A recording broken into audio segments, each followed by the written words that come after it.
Resident Evil is a series that I always sort of flew in a parallel line to. I've known about it since the start, but for various reasons I never actually played them. I mention this because I feel it's important to point out that this series is intended for me to play almost every canon, non-multiplayer Resident Evil game in release order specifically. I've seen gameplay for several of them, and with the 30th anniversary being this year, seemed to be the perfect time to actually sit down and play as many as I could. So in this series, I ask that you keep in mind that I have zero childhood nostalgia for Resident Evil. The most I've actually played of a Resident Evil game is something like 30 minutes of Resident Evil 4 20 years ago at a friend's house. As such, I'm going in with an open mind and seeing what I feel about the series as a whole, and if it really deserves as many games as it's gotten. A fact that might be surprising is the term survival horror came about not just because of Resident Evil, but Capcom at the time was throwing dual-term projects around to see what would stick to the wall. Obviously, survival horror is the most famous, but there was also like panic horror with Dino Crisis.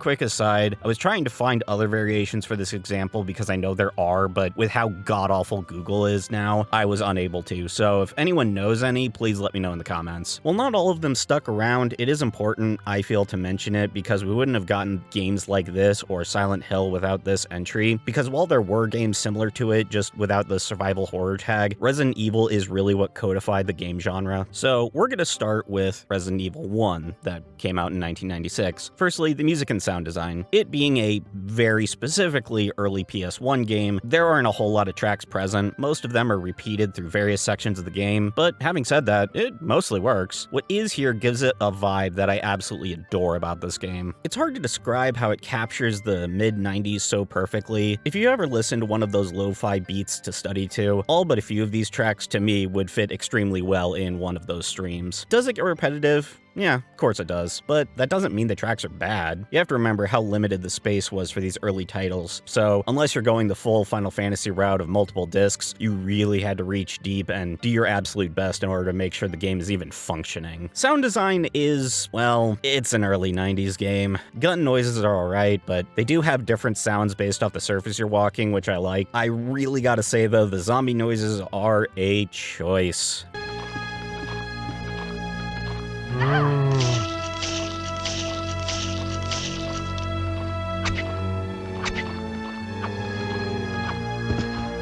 This is one of the many reasons that I don't accept people saying they can't play the game because it's too scary, yet they want to make demands on the devs. The game would have scared me if I was 8 years old, but even then, it's nothing compared to a game like Parasite Eve, which came out at a similar time.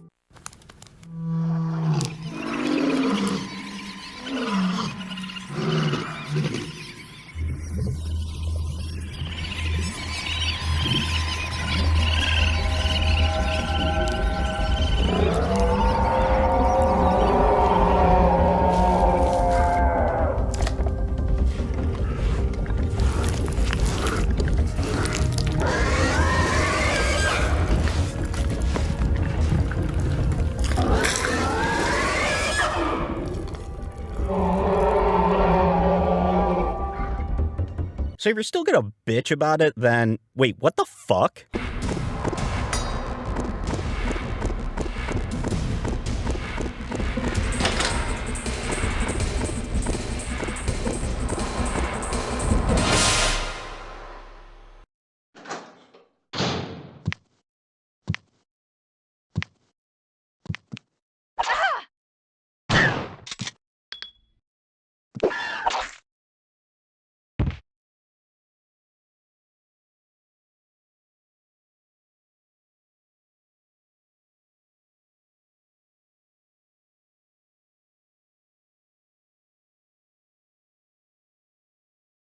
Huh, alright, you got me. For those of you that have played this game, no, I'm not making that up. I had no clue that happened. It was honestly one of my favorite moments of the whole game, because it both surprised me and gave new weight to the gameplay experience. It didn't matter if you played perfectly before this and took out every zombie, these assholes were gonna get you regardless. This now makes me feel the need to discuss the mechanics. Resident Evil, as I've mentioned, codified the survival horror genre. I can't speak on later games other than speedruns exist, so I know you can blitz your way through them, yet it doesn't make your first blind playthrough any worse from a perceived lack of content. I can say personally, my first playthrough I had a decent amount of ammo, but eventually ran into an issue where I was so low on health that a single hit from anything would drop me, and I will admit it, I got fucked up a lot. This is not a game design problem, because everything in the game is in a static location. I simply somehow dodged everywhere that had a healing item, and I know this because once I stumbled into one, I ended up finding a full dozen, and then I was at the point that I never needed to look for more for the rest of the game. Healing aside, the knife is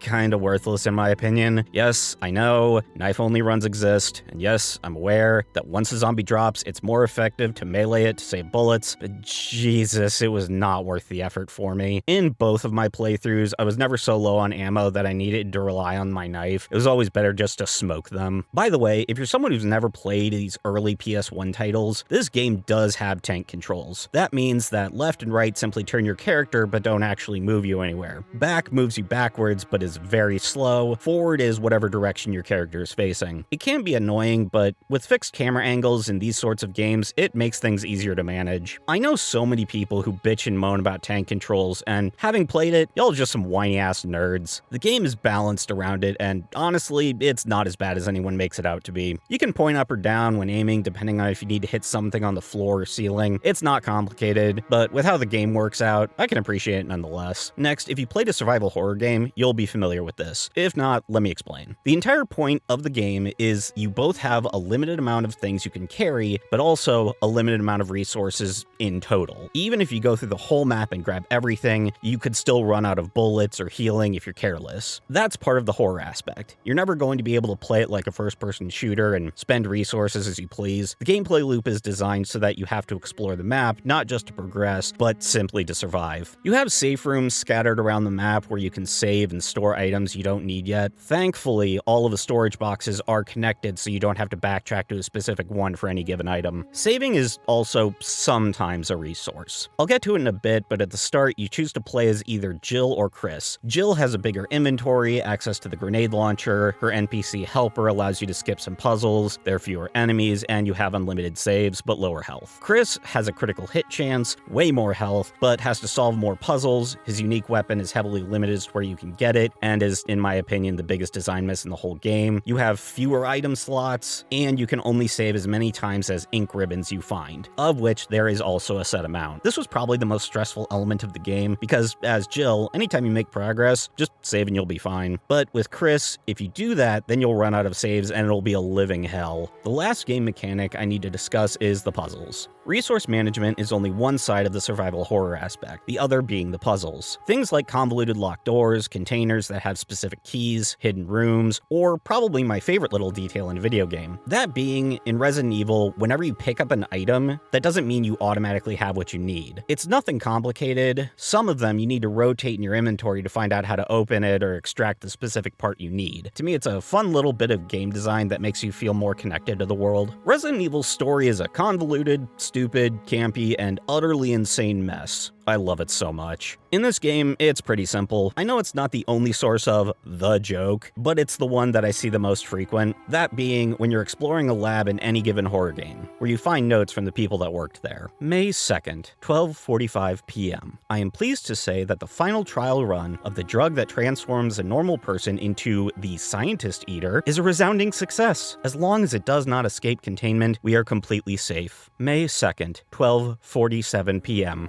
It escaped. That's generally the vibe of this game. It takes place entirely within the Spencer Manor after the main characters, members of the elite military unit STARS, get chased by mutant dogs and have to find a way to both escape the mansion, but also contact their helicopter pilot to fly them out. Before going into what little detail there is, I need to show you the live-action opening because it is, in my opinion, a totally lost art. It's so stupid and campy in a way that games just don't do anymore.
Chris Redfield.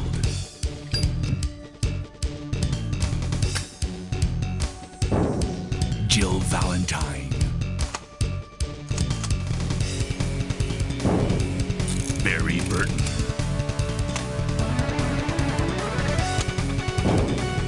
Rebecca Chambers. Albert Wesker.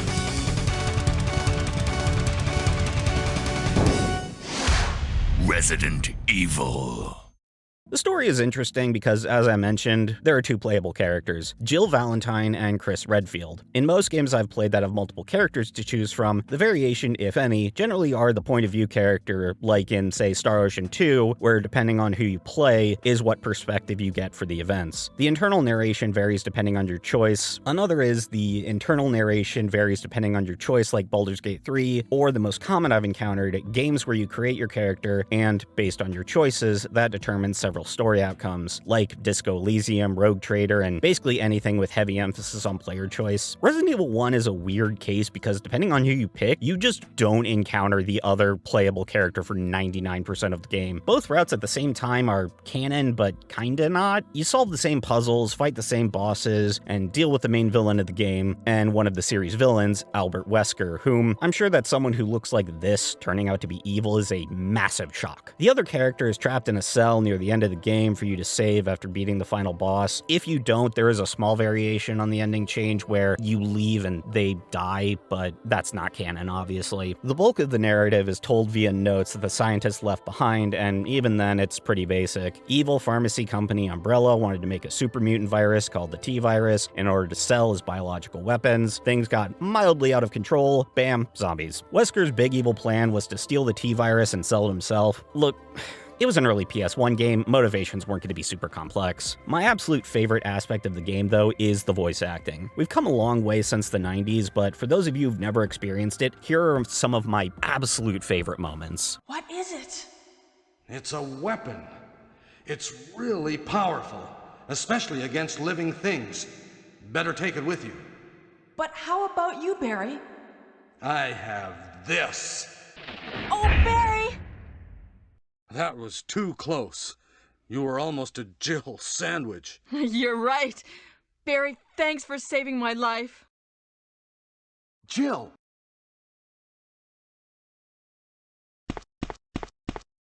Hi, Jill. It's you. Barry?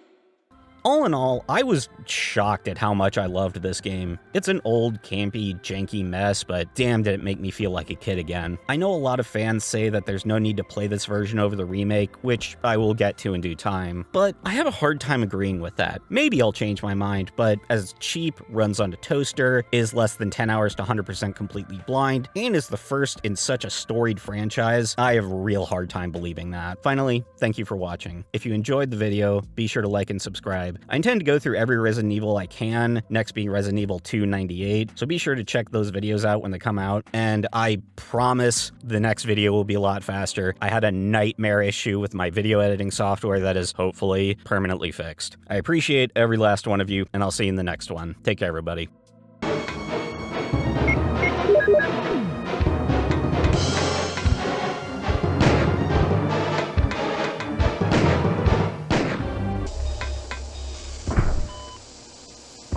That's all it took for the final boss, and you gave me how many Magnum rounds? Come on!